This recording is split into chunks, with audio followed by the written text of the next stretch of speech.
Hey everybody, Alex Kazora, SteelersDepot.com, back with some more Pittsburgh Steelers tape breakdown and analysis. Want to do something a bit different today. We're going to primarily focus on the Bills' wild card loss, but talking less about that game because it feels over and done and put the season behind you.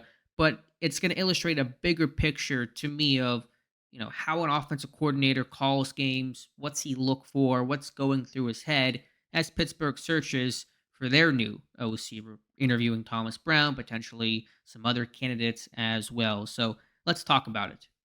Before we start, if you guys could like this video, also subscribe to the channel and check out the site SteelersDepot.com. Would really appreciate that. So I think about Pittsburgh's run game against Buffalo early in the contest, and it was not working. And just gonna thumb through the first four runs that Pittsburgh had, really the first five, but the first four were not successful. And early in the game, you're feeling out the defense, trying to see what their tendencies are, how they respond to your motions, your personnels, your plays, how they fit the run, what their packages are. Are they staying heavy? Are they going sub packages? Things like that. So, first run here, toss to Najee Harris. Had a chance here to break this one, just kind of missed the one block on this toss to the boundary, and this play only goes for a couple of yards. But first play here is a toss that is an unsuccessful run, did not gain the yardage needed on first down.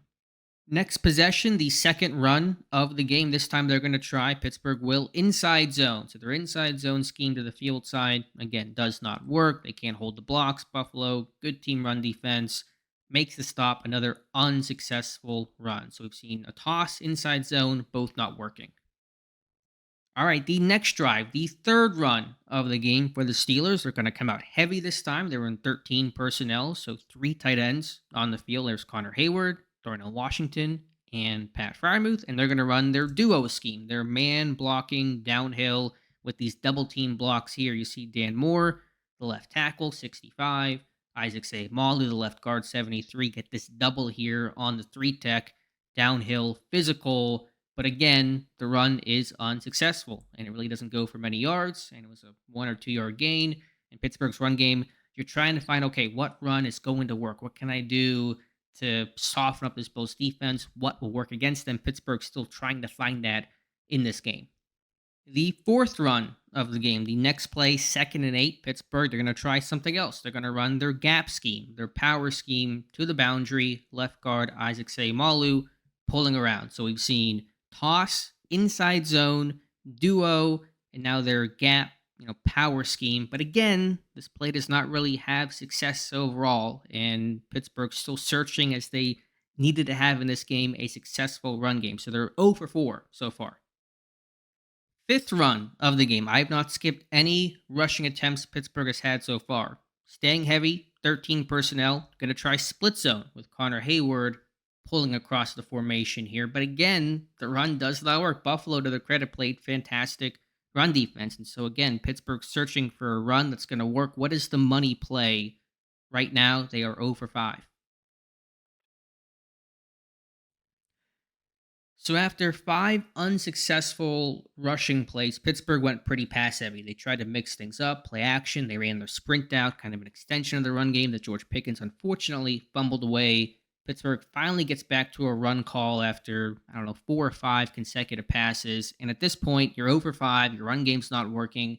You got to find your best play. If you're an OC, you're saying, okay, what is my best run call I can make here? Let's try something else. Again, try toss, inside zone, duo, gap, split zone. Nothing is working. What has been kind of a go-to concept that's worked throughout the year? And that is crunch. This is the wham blocks we've talked about before. Here you're going to see Darnell Washington, the off-ball tight end. He's going to wham the 3 tech and down block. Harris is going to run off his hip. And finally, you get a 9-yard gain. Nice job here. Good leverage by Washington, by Mason Cole. Robinson fitting up into the interior here. And you finally bust through for a 9-yard gain by Najee Harris. Maybe that cut should have been a bit better. I don't know if Harris was 100% sure where Robinson was going and how to cut and work off of that. But the down block here, and we'll look at it from the other end zone view as well, which will hopefully show it a bit better. Washington whamming, ear holing, D tackle. You get cold to the second level immediately, and you finally get through. So my point here is you were over five, you tried different things. You got to get this run game going. You're putting a drive together. They've hit a couple of plays.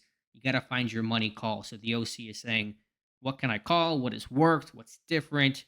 And you kind of are rolling through your Rolodex for run plays. Maybe it took too long to get to this point and get to this run, arguably, but I think that was the thought process of Mike Sullivan and Eddie Faulkner as they're trying to figure out how to best get this run game going. And from here, the run game was better throughout this contest against the Bills. All right, we talked run game. Let's talk pass game. And not all situations, not all moments obviously are created equal. Here at Pittsburgh, they're down 31-17, 5.5 minutes left in the game, 3rd and 3, ball on their own 32, the minus 32. And so you're an OC, you're down 2 scores, you punt, you go for it on 4th down, you don't convert, you basically have no chance to win this game. So you have to call your best play. 3rd and 3, board's pretty open. You're not in 3rd and 12. We have a limited menu of plays. You got to find what you believe as the coordinator, as a play caller, is your top play. And Pittsburgh goes to a concept, and verbiage varies here, but slither or a burst route here by Jalen Warren. Watch the running back, Jalen Warren. Now, what we're going to talk about here is Buffalo did a great job defending some of these, but this is one of Pittsburgh's go-to plays with the running back. It's going to work opposite the formation, kind of work through this bunch set. And the idea is for the linebacker, in this case, number 52, A.J. Klein, to get picked because he's aligning on the same side of the back in man coverage. This works only against man coverage. So you have to anticipate that here. If you're the play caller, what defense will Buffalo most likely be in? And the hope is he kind of gets, just caught up in this trash here. He can't follow the running back, and Warren gets wide open for the conversion and hopefully a big running catch after. Let's look at it from the end zone view and get a better perspective of that. Obviously, the call did not work. Klein did a great job to work through it. He was fantastic in this game for the Bills. But again, the idea is typically the back's going to come out and go to the right, away from all the trash here. This time he's going to go opposite and across the formation, and hopefully this linebacker kind of gets caught up in one of these crossing routes across here, but he does not. He does a great job to make the play on Jalen Warren. But that's the design, this slither burst call, and that's a money call on 3rd down. To highlight what Eddie Faulkner and Mike Sullivan were hoping was going to happen on this play, we go all the way back to week 2 against Cleveland. In situation you see on screen, 3rd and 3 at Pittsburgh's 32. Now, it's not late in the game. It's second quarter. Game's not in the balance, but it's a weighty down. You want to convert here. And again, we're going to get the same call that they went back to against Buffalo. You're going to get Jalen Warren on this burst route running across and through the bunch set, hoping the linebacker in man coverage gets caught up in the trash as he tries to work through it all. In this case, it works. It's a 30-yard gain down the left sideline for Jalen Warren. So to go back to that Bills game, 3rd and 3, you're in a got-to-have situation. You got to have your best play calls as the OC. If you think they're going to be in man, you go to this because it worked back against Cleveland in week 2, and hopefully it could work again. Now, obviously, the Bills defended it much better. Kudos to them. But that was the thought process. Why do you call that play in that moment? You're expecting man coverage. You're trying to find your best way to beat man coverage. And it looked good on paper. Didn't always work out that way, obviously, in execution. And so we'll look at it from the end zone view. And this was the play where Jalen Warren got fined for lowering his helmet and all that kind of ridiculous stuff from the NFL. But again, back coming across through this bunch set, hoping the linebacker responsible for Warren in man coverage gets picked. In this case, he does, 44. And so that was the thought process. So you don't just call a play on 3rd and 3 that just any old play. You got to really think about the moment, the situation, what the defense is in, what's worked before, what is your best call in a wild card game where your season is on the line. Now let's jump back to the Bills game, and now it is 4th and 3. The play after this, stop here by Buffalo. You're in 4th and 3. Now, of course, it's turnover on downs type situation. And again, the OC has to sit there and say, what is my best call for this moment? What is my go-to play? What plays have worked? What plays are we comfortable with? What play do we think can work against? What defense we anticipate? And again, Pittsburgh expecting man coverage, and so they're going to run I don't know exactly what they call it. We're going to call it here this dragon concept at the bottom, this two by two formation. You're going to get Pickens on the slant, Johnson to the flat, Carl's here by the tight end. So you're in 2 by 2, 12 personnel, a twin receiver set with two receivers at the bottom, two tight ends to the top. You're going to kind of get this fast movement, fast motion action by the running back as well. So let's go ahead and run this play through. You're going to see Najee Harris get motioned out, try to draw some eyes. You're going to get this slant flat combination to the bottom, Pickens on the slant, Johnson to the flat, Carl's up top by the two tight ends. Again, this one does not work. There is a likely missed defensive holding or really PI call that George Pickens very upset about, justifiably so. We're putting that aside for the moment. An outcome in result, the loss is the loss, but we're just looking at 4th and 3. Essentially, you don't convert here. This game is over. Your season is over. You had the 3rd and 3 before. What are my two best calls? And I can appreciate, even though it did not work, the results were not what Pittsburgh wanted. You can kind of see the coordinator, Mike Sullivan, Eddie Faulkner, they're finding their best calls in these marquee moments. Again, a result not there, but they've gone to this call quite a bit over the season, and especially later in the season. We'll look at that in a second, and you can understand why the play call was the call in this critical moment. Let's go back to week 16. Mason Rudolph's first pass of the season. I think we know what the result was. The 86-yard touchdown to George Pickens, and the concept was very much similar, almost the same. It's the same slant flat combination. In this case, we're going to see Pickens on the slant. They're in 13 personnel here, the one difference. So 3 tight ends on the field as opposed to 2, 12 personnel and 2 receivers. In the previous clip against Buffalo, you're going to get Hayward on the flat, Carl's by the tight ends. You're going to get this fast action by the running back as well.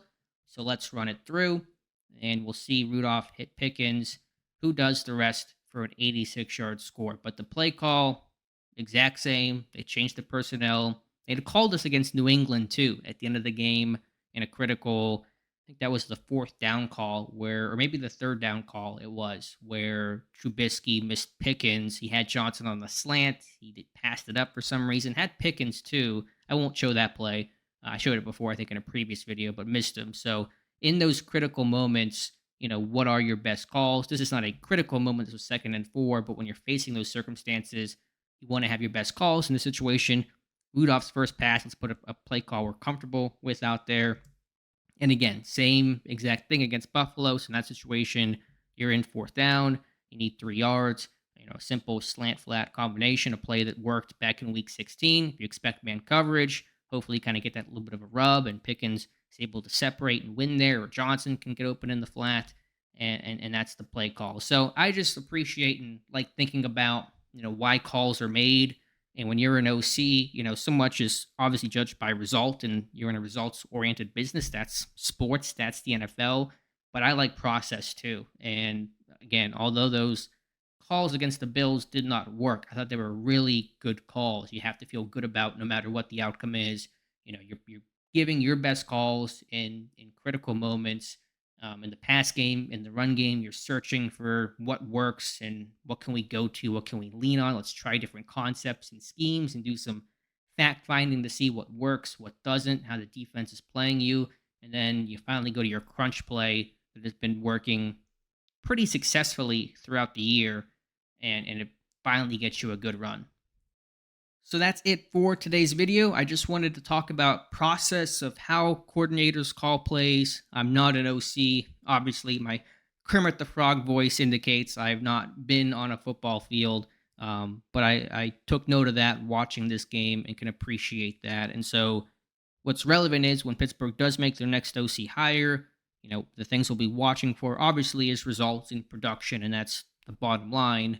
But how does the coordinator think? How do the wheels turn? And what calls do they go to in those critical moments? And so we'll be watching that whenever the OC gets hired and when Pittsburgh takes the field in 2024.